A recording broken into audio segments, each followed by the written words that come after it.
Hey folks, this is Scott at the X-Fed Homestead. Well, we haven't really shown you the vegetables that we pick here every day, so I'm going to do a little bit of a harvest video today.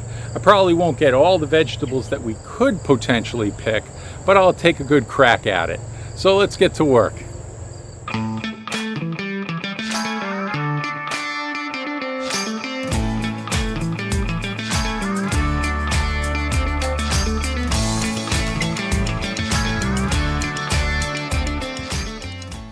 Well, during every summer gardening season, there comes a time where things are kind of moving along and everything seems to be clicking. Plants are growing, you've done a lot of weeding, you've done some great prep, and there really isn't a lot of work to do. And so you kind of sit on your laurels, you pick things every day, you try to keep up with some of that, and then a day comes and you realize you've fallen behind in your garden work. And so today's that day. Fortunately, it's a beautiful day in the high 70s. We've got a nice breeze going, and so I certainly don't mind being out in the garden, but there's a lot of things we got to catch up on. We've got a lot of vegetables to pick. We've got to check out some vegetables we haven't looked at in a little while. I pulled out the bed over here of potatoes and onions. Those are all gone and down in the basement now, stored for winter. And we've got some more planting to do, so that's what we have in store today. So buckle up, we've got a lot of different things to do, so let's get to it.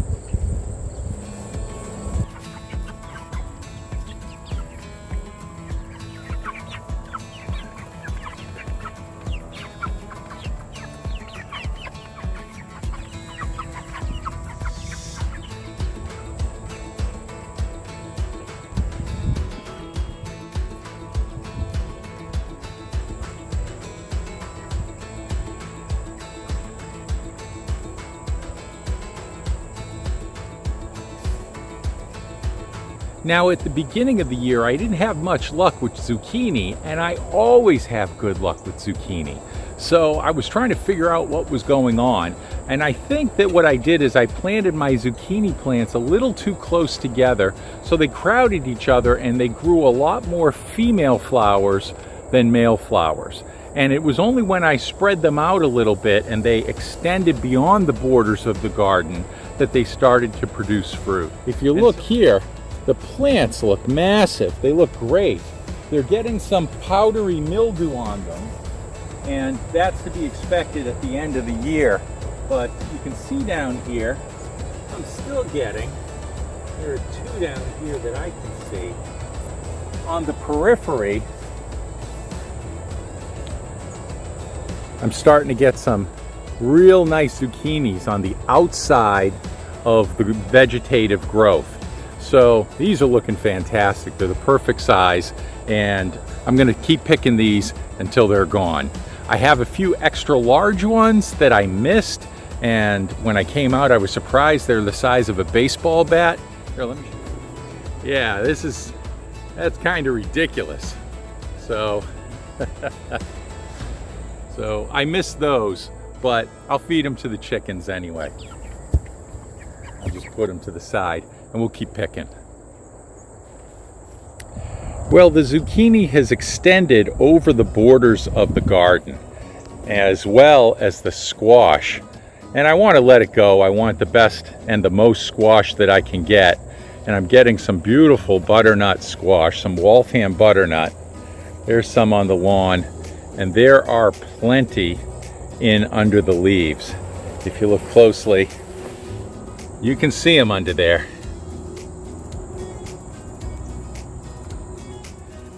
I also have some little spaghetti squashes growing over here.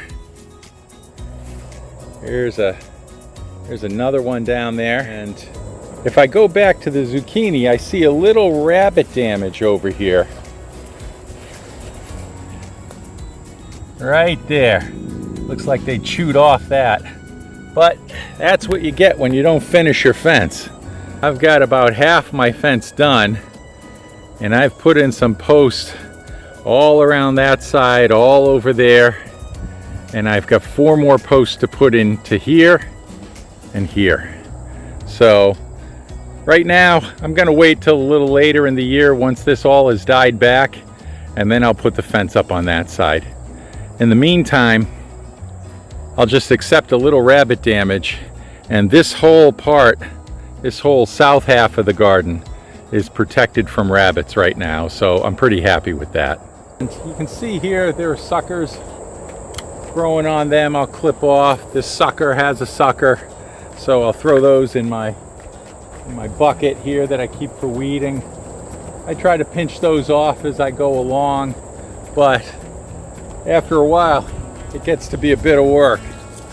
You can see now, if you look down the row here, you can see there's starting to be some blight working its way up from the bottom of the plant on the leaves and on the tomatoes.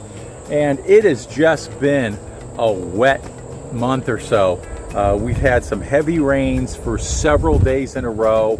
You can spray your organic spray on that in order to, I like to use a baking soda spray and a little baking soda in a gallon of water with just a drop or two of dish soap and a little oil. You put a little bit of that on the plant so that the blight won't stick, because the pH will change on the leaves. But we had a lot of rain. I didn't get out here as much as I wanted to, and so now we're starting to see it creep up, especially down in the denser section down in the middle of this particular row. The plants were a little closer together. There's less airflow between the plants, and so that got a little bit more blight. But something to keep in mind for next year. Remember, this year I used a fence in the middle here to trellis my tomatoes, and at the ends I used the poles as I typically do. I like using the fence because you can take some of the suckers and let them grow and get more tomatoes. And so I like that idea that they were secure instead of flopping out into the aisles. However, they were denser, they got less airflow. So I'm gonna have to find the balance next year. Something I should write down in my gardening log and learn from, so I'll be better prepared next year. Now I'm doing some good aggressive cutting and getting a lot of these leaves with blight on them. I'm getting them out of the way. Maybe too late for some of the tomatoes, but not all of them. And like I said, this was the densest part of my growth right in this area here. So I'm cutting pretty aggressively, but don't cut too aggressively, because if you do, you may just end up cutting the main stem of the plant in your haste. So you got to be careful. Not that I've ever done that, but I've heard that people have done that. So a word to the wise. Well, our okra crop has finally taken off. You can see it's over 6 feet tall. And if you've never seen okra up north here, folks down south know what I'm talking about. My wife loves the okra. And so those are the pods that you're looking for right there. That's it. About 3 or 4 inches long is plenty. But sometimes you'll get them and they're a lot bigger because they get away from you. So some of those will be woody and you really can't eat them, but some will be soft even though they're large. So sometimes you can get away with frying them up and you'll be just fine. So I'm going to hunt down some okra in here, and I'll show you what I have when I finish up. Now, if you go into the okra bush, into the plant, you'll see here a bunch of pods that are getting ready. You'll only get 1 or 2 ripe at a time, ready for picking. But as you get in there, you'll see more and more. It is a bit of a jungle in here, but if you start looking up, a little higher up in the plants, here's some pods getting ready. So they're going to burst forth probably in pretty short order. Now, it might look that I'm on Gilligan's Island, for those of you who understand that reference, but you got to get in here to get at the okra.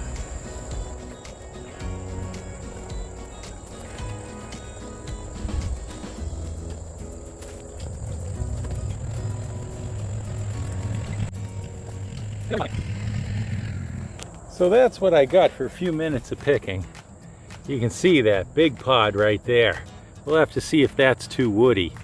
But a couple of those are big, but some of them, that one there, be nice and tender.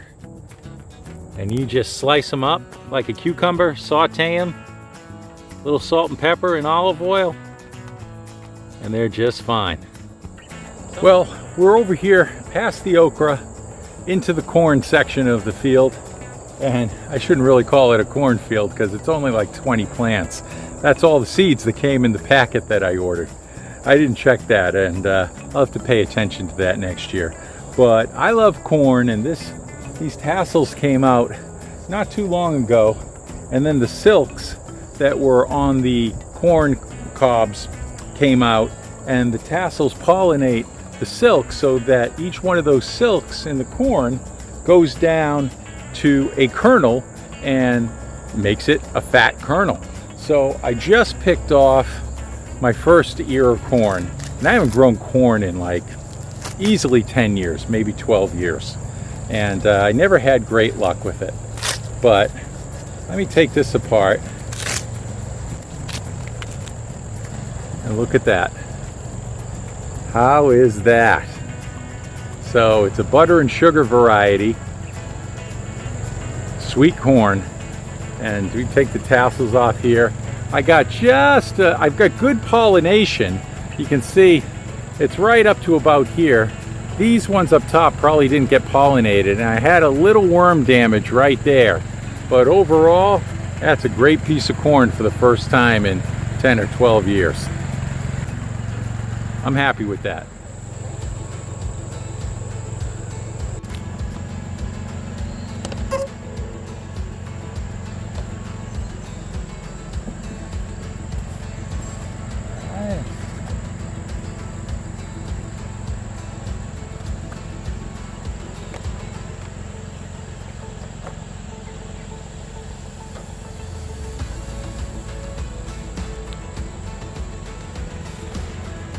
That's pretty good.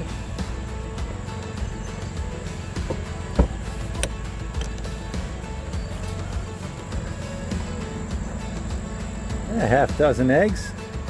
That'll take care of us for a day or two. I'll take a quick break for a strawberry. Look at that. I didn't take good care of my strawberry patch. It's going to be a project for next year, but it's good to get lucky once in a while.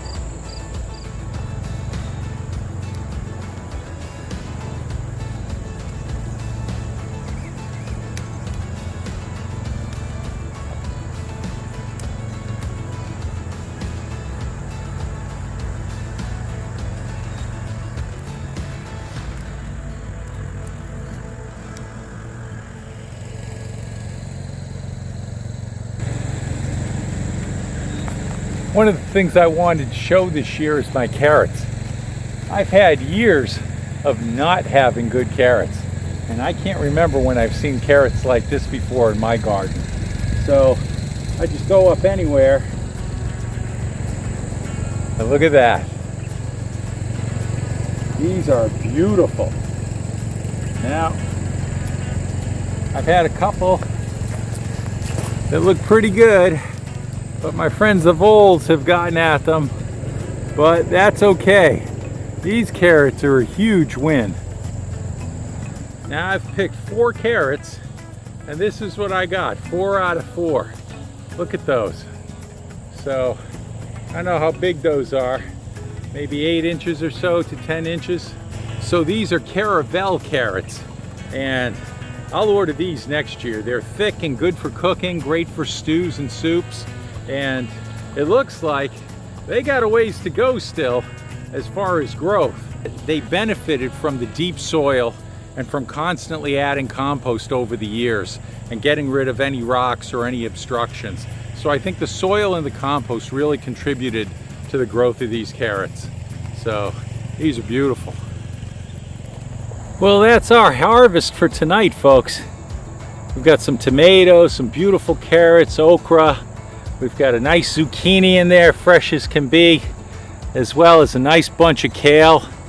And don't forget a half dozen eggs for tomorrow morning for breakfast. So that's a great looking harvest. I'm saving up the tomatoes to make some sauce. I've made 14 jars of canned tomatoes and 7 jars of pickles thus far this year. So I gotta can up some sauce. Well, it's nice to do a little harvest video so you can actually see what we grow here. It's been fun picking these vegetables and seeing how they do.